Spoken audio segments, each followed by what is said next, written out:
In Minecraft 1.21 Java Edition, one of the best ways to farm XP efficiently is by setting up a mob farm. A well-designed mob farm can generate large amounts of XP, especially if you take advantage of certain mechanics in the game. One popular method is creating a dark room where hostile mobs spawn in abundance. By making use of a spawner such as a zombie or a skeleton spawner, you can create a steady stream of mobs to defeat, earning XP with each kill.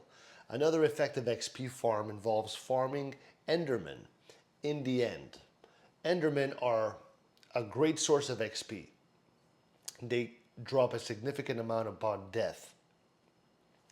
To make this farm efficient, you can build an enderman spawning platform and funnel them in a a killing chamber, where you can defeat them easily using looting enhancing weapons, okay, to further increase the XP yield.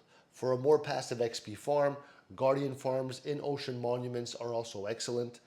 Guardians drop a decent amount of XP, and items such as prismarine shards, which can be used for crafting.